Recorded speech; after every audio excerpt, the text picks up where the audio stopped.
Hello there. It's been a while since I last did one of these. That was on the way up to Blackpool a couple of weeks ago. The delay in doing another one isn't because I got really hungover at Blackpool and it's taken me this long to recover, I promise. It's literally just because I've had so much going on that I've not had a chance to do anything. So the first bit that I need to address is I have changed the name of the channel because even though I've been promising for ages that Hannah's going to do a video, she never gets round to it. So it's just more honest to make it just be my name, and it just ties in nicely with my Instagram account as well. So find me on Instagram if you want to. I'm a very boring person on there as well. So Blackpool was good fun. We drove up with Bobo the night before, stayed in a very nice Airbnb. We thought it was about 10 minutes walk from there to the expo, but it wasn't. As ever, I didn't get any footage of anything going on there because there are so many good accounts out there that do videos of going to places far better than I do, and I don't even do recording in shops because I get really self-conscious about it. So you just get me talking to you in a really boring way for ages. But Blackpool was smaller than I was expecting, but they had stalls in one area, they had arcade machines, games consoles, and they also had indie developers. They also had pinball machines. My biggest criticism is they had about 10 pinball machines. They could have easily doubled that amount with the space that they had, and they still would have been crammed and rammed out. So I met a few people there. I met Retro Ed UK, and I can't remember his name. His real name's Alex, and Scotty Marathon Gaming introduced me to him. I can't remember for the life of me what his channel is. And I saw but didn't speak to Retro Red Steve. Everyone I met seemed really nice, and it was good to meet them. And the big thing that I enjoyed about being there, I don't know why I'm looking over there because there's nothing over there at the moment, was playing some of the indie titles that are coming out soon. The ones that stick in the mind most are the Protagonish, which is a point-and-click game where you control everyone except for the main character. Then there's Heir of the Dog, which is another point-and-click that I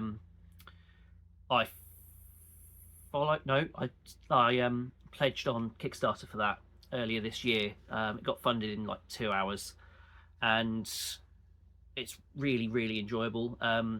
Previously, the same developer, who's also called Tom, has made a game called Lucy Dreaming. I played the demo of that when I got home, and I now own Lucy Dreaming, and I'm playing through it at the moment.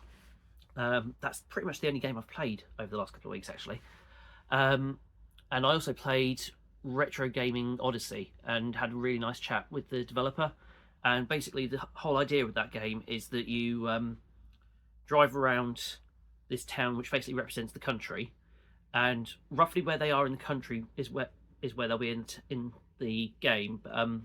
It's got real retro gaming shops, and there's also YouTubers driving around in cars within the game as well. And the idea is that you spend your money to try and build your game collection, building up, I think it's like 50 different titles from 20 different consoles. And I had a nice little play on that, and I was also given a copy to carry on playing. So with those 3 games, my plan is to do a playthrough of what I've played so far. So I'll do a video of just me talking over some very entertaining games, but hopefully you'll like them. If you don't, tough, I'm doing them. But now for the important bit, the pickups from the last few weeks. I'm going to go chronological order for this because why not? And the first thing I picked up in Blackpool, considering what I'm doing in terms of a collection challenge at the moment, I think the seller is called Sega Mags. I think they're on Instagram. I will I'll see if I remember to tag accounts and stuff.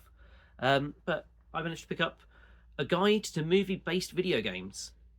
I bought the history of point-and-click games from this same author last year, and his books are a bit lightweight, but they're informative enough, and they're enough to pass the time.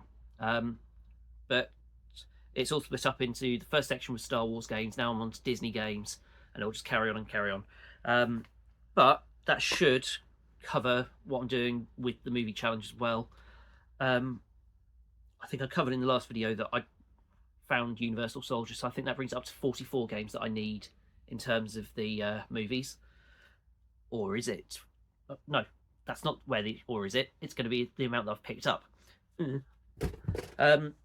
There was a game that I've been looking for at a decent price for a couple of years now. That at one point I was trying to get all of the Disney games, which I think there's 9 in total, and this was the most expensive one then, and I kept talking myself out of it because it was too expensive and I couldn't justify spending that much. As you know, in my last video, I'd spent the most on a single game that I had. I have now, for the first time, broken the £100 barrier for a game. It is absolutely minty, but I couldn't mentally get myself to spend over £100 on a single retro game, so I literally had to give Hannah the credit card and say to her, look, you know exactly what one I want, go and get it for me. So what I've got is Pocahontas for the Mega Drive. This is the first one since I started doing the challenge where I've bought the game without having watched the film. The main reason I've not watched the film is because I have such a horrible memory of watching this in the cinema in about 1996.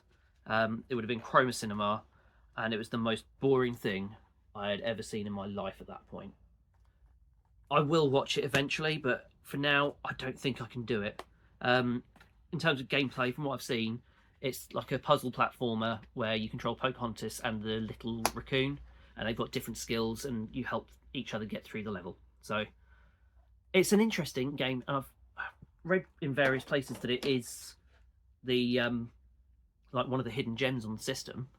I've just never played it because it's Pocahontas, but I wanted it, A, because it's a movie, and B, because it's Disney, and I liked trying to get all the Disney games. So while I was playing on all of the indie games, Hannah was after something to do because she's not into point and clicks at all. So I gave her my wallet and said, right, do you know what? You enjoy looking at the stalls and going and buying things. I want you to go and try and find me a game to buy. And I was expecting her to get me Super Off-Road for the Mega Drive, which I'd picked up and put down a good 8 or 9 times. But by the time I was at when I was waiting to have a go at Retrogaming Odyssey, I saw it in Retro Red Steve's hand. So he bought the game that I was planning on buying. But Hannah returned, and she had bought me the Castle of Illusion and Quackshot double header for the Mega Drive, which that means that I now have in my possession every Disney game for the Mega Drive. So that is Ariel the Little Mermaid, Bonkers, which is a very, very weird game. Where are the others? They're in alphabetical order, but I've forgotten them. Jungle Book, Mickey Mania, Pinocchio, Quackshot, obviously because it's on here. Sure, there's another one. Toy Story and World of Illusion with Mickey and Donald. So that is the full Disney collection. There is a video that I've seen where they did the full Disney collection. They put Marsupilami in there. I've been looking into it, and Marsupilami wasn't made by Disney, but Disney had the distribution rights to it, I think, for about 12 years. So there are some people who class that as a Disney game, and therefore some people would say my Disney collection isn't complete here. I disagree, and I say that I have got a complete Disney game collection for the Mega Drive. If you disagree or have a different opinion completely, let me know in the comments, and I will happily debate it with you and then just agree that we're both right and we can agree to disagree. So after that, I got home and I decided to try and pick up another movie or two. And in terms of VHSs, there was one movie that I wanted to get because I know the game isn't too expensive. But when I was looking on eBay for VHS for it, people were looking for like 12 quid just for the tape on its own. So I was a bit disheartened and was thinking of just streaming it or something. I do apologise, I've just eaten a McRib. Very underwhelming in my opinion. The Rustler's Burger version of it is far nicer. And so I was a bit disheartened, went back on eBay, and someone was selling the movie with another tape for about £8.50 including shipping. So today in my post I had a Power Rangers video of a couple of episodes as seen on TV and also as previously owned by Teresa Chandler. But the one that I was after, which also was previously owned by Teresa Chandler, is Power Rangers the movie, which I remember so much hype for that when I was younger, and I loved watching it, even though I didn't like the new suits and stuff. But I've started watching Mighty Morphin Power Rangers with my youngest in the last couple of days, and I never realised just how bad the actual show is. But he's enjoying it, and I'm enjoying being with him. So that's all good. So today I took myself down to Dereham to take the mother-in-law to her hairdresser, and I thought I'd pop in, and there is a game shop in Dereham. I've forgotten the name of it. Luckily I've got a business card in here. It is Game Cave, which is on High Street in Dereham, and they had a decent selection for Mega Drive, to be honest. I was considering buying myself Rambo 3, but I thought, given that I've bought some very expensive games this month, what with Pocahontas and Dracula and others that I've picked up, I can't go too over the top, but I deserve a treat. So I've picked up for myself a copy of Terminator, which, again, complete in box with manual. It's a bit dog-eared, but yeah, it is only dog-eared, it's not torn. So I think I need to look into getting some manual protectors. I think Retro Gamer Boy has a link to someone there, or he recommends a particular brand, so I might look into getting some of them.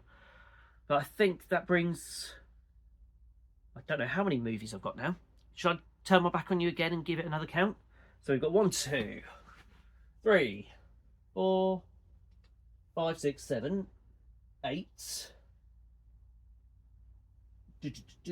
9.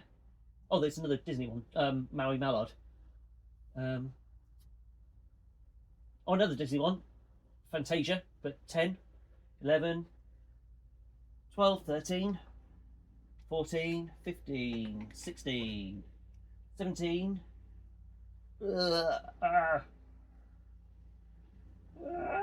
18, 19, 20,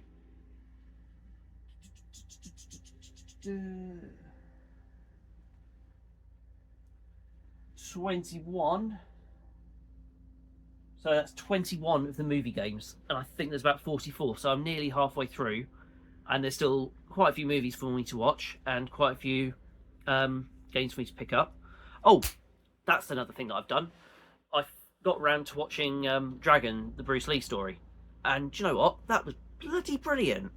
I wasn't sure what to expect from it, but it really was superb.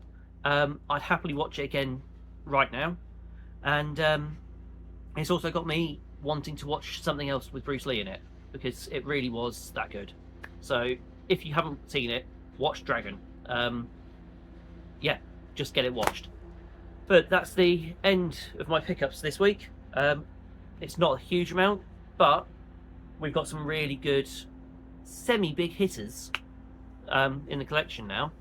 And I think, as I say, I think that's about 125, 6, 7 in the Mega Drive collection, and close to halfway for the movies. So thank you very much for watching if you stayed this long, and I'll see you next time. Bye.